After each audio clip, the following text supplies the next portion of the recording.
নমস্কার, কেমন আছো বন্ধুরা? আশা করছি সবাই সুস্থ আছো, ভালো আছো, পজিটিভ আছো। লাইভ ক্যামেরা অ্যাকশনের আবারও একটা নতুন ভিডিওতে তোমাদের সকলকে স্বাগত, যেখানে আমি এই মুহূর্তে হোটেল সিদ্ধার্থ ইন থেকে একেবারে ব্রেকফাস্ট টেবিলে কথা বলছি। গত ভিডিওটা যেখানে শেষ করেছিলাম, আমরা পুরী জগন্নাথ প্রভুর মন্দির দর্শন করে চলে এসেছিলাম এবং সেখানে ভিডিওটা শেষ হয়েছিল। আজকে আমরা তারপরে ফ্রেশ হয়েছি, এখন ব্রেকফাস্ট করব, তারপরে একটু চিল্কা ঘুরে আসবো। আমরা ওখানে থাকবো না, একটু দেখে ঘুরে বেরিয়ে আবার বাড়ি চলে আসবো সন্ধ্যেবেলায়। আবার ওই গত ভিডিওতে তোমাদের দেখিয়েছিলাম খাজা ফাজা সব মানে মার্কেটে ঘুরে টেস্ট করে দেখলাম, তো আমরা আজকে খাজা কিনবো। সন্ধ্যেবেলা একটু স্বর্গদ্বারে ঘুরে তারপর কাল তো আমরা আবার এখান থেকে বেরিয়ে যাব ভুবনেশ্বর। তাই একটু ব্রেকফাস্ট করে নিই। ব্রেকফাস্টে অমলেট আছে, পুরি আছে, একটা মটর দিয়ে আলু দিয়ে ডাল রয়েছে, একটুখানি ঝাল সুজি রয়েছে, টি কফি আছে, পরে নেব, দেরি করব না। টাটা। ব্রেকফাস্ট কমপ্লিট, পার্কিং এরিয়ায় চলে এসেছি। এবার যাব চিল্কার উদ্দেশ্যে, রওনা হব। বেশ রোদ, খুব বেশিটা সময় ওখানে কাটাবো না, একটুখানি থেকে, কারণ রোদ বেশ চড়া। ঘড়িতে বাজে এখন মোটামুটি 10টার মতো। তো চলো যেতে যেতে তোমাদের সঙ্গে যে কোনো ভালো মুহূর্ত শেয়ার করব। একটা ঝকঝকে তকতকে সানি দিন, আর আমরা বেরিয়ে পড়লাম। মোটামুটি স্বর্গদ্বার থেকে চিল্কার দূরত্ব 45 কিলোমিটারের মতন। আমরা পৌঁছে গিয়েছি চিল্কায়। প্রথমেই আগে যে কাজটি করতে হলো, গাড়িটা পার্ক করলাম এখানে। গাড়ি পার্ক করার পর এই যে দেখতে পাচ্ছেন, এই যে এটা হলো বুকিং অফিস। এখান থেকে বোট বুক করতে হচ্ছে। এবার এখানে অনেক রকমের প্যাকেজ আছে।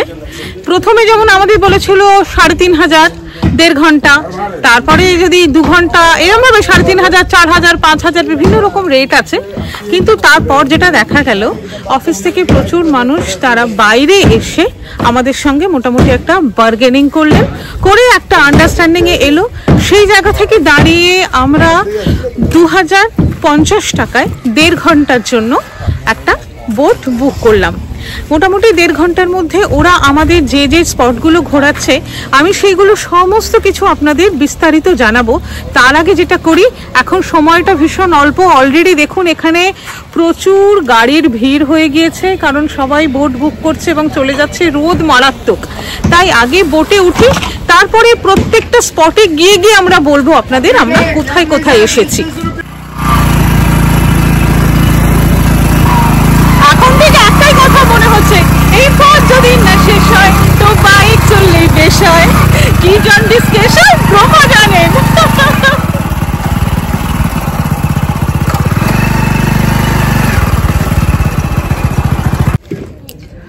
আচ্ছা, এখানে সমস্ত বোট দাঁড়িয়ে রয়েছে। এখন সেই কঠিন কাজটা, যেটা হলো টলতে টলতে বোটে উঠতে হবে। তো বোটে ওঠার পরে আবার সমস্ত মুহূর্ত শেয়ার করছি।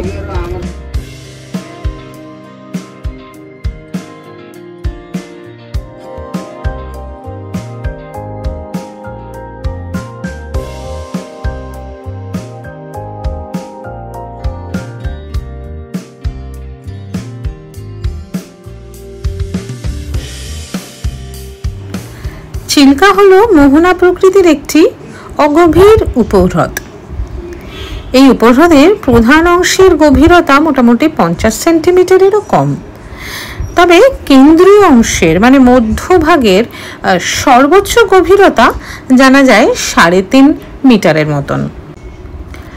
আর এই হ্রদের চারিদিকে আছে ছোট বড় অনেক গ্রাম এবং শহর। মাছ ধরার জন্য এই হ্রদকে ঘিরে প্রায় 1.5 লক্ষ জেলে থাকেন এবং আনুমানিক 132টির মতন গ্রাম আছে এই হ্রদের চারপাশটি ঘিরে। চিল্কা হ্রদে ভারতীয় উপমহাদেশের সবচেয়ে বড় পরিযায়ী পাখিদের সমাবেশ ঘটে। একটি বিশেষ সমীক্ষায় জানা গেছে প্রায় 152 প্রজাতির বিরল এবং বিপন্ন ইরাবতী ডলফিন এই হ্রদে বাস করে। তাছাড়াও এই হ্রদে প্রায় 14 প্রজাতির শিকারী পাখিও আছে। চিল্কা হ্রদের দৈর্ঘ্য মোটামুটি এই 64 কিলোমিটার বা বলা যেতে পারে 40 মাইল। আর এর আয়তন কিন্তু শুষ্ক যখন ঋতু থাকে তখন 900 বর্গ কিলোমিটার, কিন্তু আর্দ্র ঋতুতে এর আয়তন হয় মোটামুটি 1150 থেকে 1165 বর্গ কিলোমিটার। ছোট বড় বিভিন্ন নদী যেমন ভার্গবী, দয়া সহ অনেক নদী এই চিল্কা হ্রদে পতিত হয়েছে। এই হ্রদে প্রায় 225 প্রজাতির মাছ, বিভিন্ন ধরনের ফাইটোপ্ল্যাঙ্কটন, শৈবাল এবং জলজ উদ্ভিদ রয়েছে। তাছাড়াও 350-টিরও বেশি প্রজাতির অজলজ উদ্ভিদ এখানে বাস করে।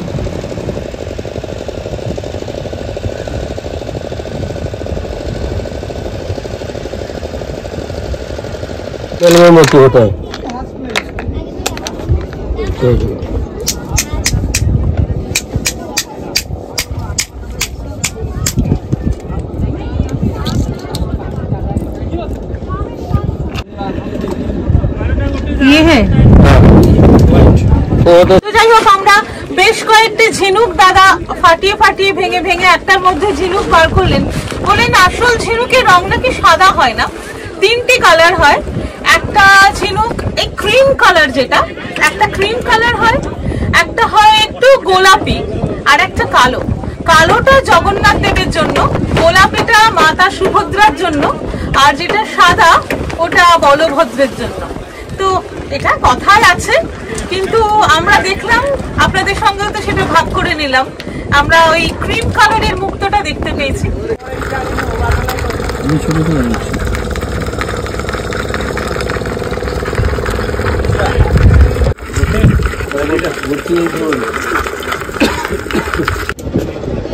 এখন একটা বিরতিতে আছি। এই দাদা আমাদের কাঁকড়া দেখালেন, লাল কাঁকড়া, যেটা আমরা প্রায়শই যেমন মন্দারমণিতে লাল কাঁকড়ার বীচ আছে, তাজপুরেও শুনেছি দেখা যায়, আমি দেখিনি। তো এখানে এই জায়গাটার নাম হলো কাঁকড়াকা ধোপি। তো আমরা জিজ্ঞাসা করেছিলাম যে এই কাঁকড়া কি খাওয়া যায়, তো উনি বললেন না, এই কাঁকড়া খাওয়া যায় না। এই কাঁকড়া হলো অ্যাকচুয়ালি ক্যান্সারের ওষুধ। এই কাঁকড়া যদি আমরা এমনি খাই আমাদের মৃত্যু হবে, কিন্তু এই কাঁকড়াটাকে ওষুধ করে বিক্রি করা হয়। আর যেটা বললেন একটা অদ্ভুত কথা, এই কাঁকড়ার মানে আমরা যে দেখি আমাদের ভিশনটা তো 180 ডিগ্রি। আমরা আপনার সাথে যখন কথা বলছি আমরা সোজা দেখতে পাচ্ছি, আর আমাদের দুদিকে একটা ভিশন থাকে, তাহলে হচ্ছে এটা 180 ডিগ্রি। কিন্তু কাঁকড়ার ভিশন কিন্তু 360 ডিগ্রি। তো যাই হোক, অনেক কিছুই অজানা, একটা ভ্রমণ থেকে কত শিক্ষা হয়। আমাদের এর পরের গন্তব্যস্থল ডলফিন আইল্যান্ড। চালক বন্ধু আমাদের সেরকমটাই বললেন, আর তার সঙ্গে আমাদের বারবার করে একটাই কথা বললেন যে যখন ডলফিন আইল্যান্ডের কাছাকাছি আমরা চলে আসব, ওদের একটা সংকেত আছে, একটি জায়গা, একটি বেশ কিছুটা অঞ্চল জুড়ে নাকি বাঁশের বেড়া দেওয়া আছে। এবং উনি বারবার বললেন আপনারা এখন নিজেদের মধ্যে গল্প করছেন, ছবি তুলছেন, ভিডিও তুলছেন, সেটা খুব ভালো, কিন্তু ওই সময়টা এলে আপনারা কিন্তু শব্দ একটু কম করবেন এবং নিজেদের মধ্যে কথা যতটা কম করা যায় এবং খুব মনঃসংযোগ দিয়ে তাকিয়ে থাকবেন। ওখানে কিন্তু প্রতি 1-2 মিনিট অন্তর অন্তর ডলফিনরা মাথা চাড়া দিয়ে ওঠে। খুব সন্তর্পণে থাকতে হবে সেই সময়, দেখতে পাবেনই। উনি কিন্তু খুব কনফিডেন্টলি বললেন। ওইদিকে এটা শোনার পর মিস্টার তো একেবারে তাক করে মোবাইলটি নিয়ে বসে আছেন, মানে একেবারে আমি ডাকলেও আমার মানে সাড়া দিচ্ছে না, শব্দ দিচ্ছে না। আমরা এখন যেখানটা এসেছি, এই বোটের যিনি চালক ভাই আছেন উনি বলছেন এটা ডলফিন আইল্যান্ড। আর খানিকটা আগেই ওখান থেকে আমাদের ডলফিনের খাবারের জন্য একটা করে এরকম ফুড প্যাকেট বিক্রি করছিল, তো আমরা তো সেটা নিইনি। তো ডলফিনের দেখাটা এখনো পাইনি, দেখা যাক, যদি পাই তাহলে নিশ্চয়ই আপনাদের সাথে ভাগ করে নেব। এখন ঠিক যে জায়গাটিতে দাঁড়িয়ে আছি, আমাদের বোটের চালক বন্ধু বললেন এই জায়গাটি হলো ডলফিন আইল্যান্ড। আর এই যে দেখছেন বাঁশের বেড়া করে না গোল করে ঘেরা আছে, ঠিক এইটুকু জায়গাতেই ডলফিন দেখা যায়। এবং সত্যি জানেন, আমরা অনেকক্ষণ চেষ্টা করার পরে কিন্তু বেশ কয়েকবার দেখলাম ডলফিন এরকম লাফাচ্ছে মাথা উঁচু করে, কখনো আবার লেজের শেষ অংশটুকু দেখা যাচ্ছে, বেশিরভাগটাই তাই অবশ্য, কিন্তু দেখেছি। ফাইনালি দেখা গেল। তাহলে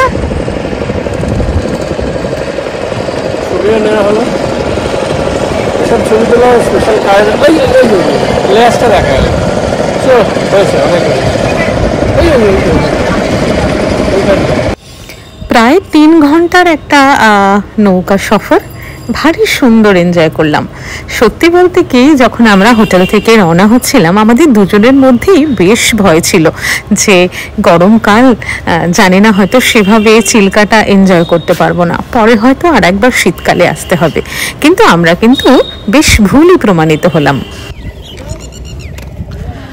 দারুণ সুন্দর এনজয় করলাম। প্রায় 3 ঘন্টার কাছাকাছি পুরো আমাদের এই বোট রাইডটা ছিল। আর তোমাদের তো সবই বলেছি কত খরচ পড়েছে, তবে দারুণ দারুণ, মানে এটা ওয়ার্থ এই টাকাটা দেওয়ার। সত্যি কথা আমাদের এতটুকুও মনে হয়নি বেশি হয়েছে। তবে হ্যাঁ, নামার সময় তোমাদের হয়তো যিনি বোট চালক তিনি আবার একটু জল পানির জন্য টাকা চাইলেও চাইতে পারেন, আমাদের কাছেও চেয়েছে। এবার সেটা অপশনাল, তুমি চাইলেই দিতে পারো, না চাইলে নাও দিতে পারো, ওনারা জোর করবেন না, হয়তো একবার বলতে পারে 1-2 বার। এবং সেটা এমন কিছু মানে যে অ্যামাউন্ট বেঁধে দিচ্ছে এরকম না, একটা হালকা কোনো হাত খরচ হিসেবে হয়তো ওরা জল পানির টাকা চাইতেই পারে। তো সেটা তোমাদের উপর নির্ভর করছে, তোমরা যদি মনে করো দেবে, না হলো তো ঠিক আছে, কোনো অসুবিধা নেই। তো যাই হোক, আজকের ভিডিওটা আমরা এইখানেই শেষ করব। আমাদের এই চিল্কা ভ্রমণ তোমাদের কেমন লাগলো? ভিডিও যদি ভালো লেগে থাকে তাহলে অবশ্যই আমাদের জানিও, লাইক, কমেন্ট আর অবশ্যই শেয়ার চাই। তোমাদের মতামত আমাদের কাছে কিন্তু অত্যন্ত মূল্যবান। আর যারা এখনো আমার চ্যানেলটা সাবস্ক্রাইব করোনি তাদের কাছে একটা অনুরোধ রইল, প্লিজ সাবস্ক্রাইব বাটনটা প্রেস করো, তাহলে তোমরা আমাদের চ্যানেলের সদস্য হয়ে যাবে। আর যথাসময়ে আমাদের পাবলিশড ভিডিও নোটিফিকেশন পাওয়ার জন্য যেটা করতে হবে সেটা হলো বেল বাটনটা প্রেস করতে হবে। তোমরা সবাই সুস্থ থেকো, ভালো থেকো আর পজিটিভ থেকো। আজকের মতন ভিডিওটা এখানেই। এরপর আমরা কি করছি সমস্ত জানতে হলে চোখ রাখতে হবে লাইভ ক্যামেরা অ্যাকশনের ইউটিউব চ্যানেলের পর্দায় আর লাইভ ক্যামেরা অ্যাকশনের ফেসবুক পেজে। ভালো থেকো, সুস্থ থেকো, টাটা।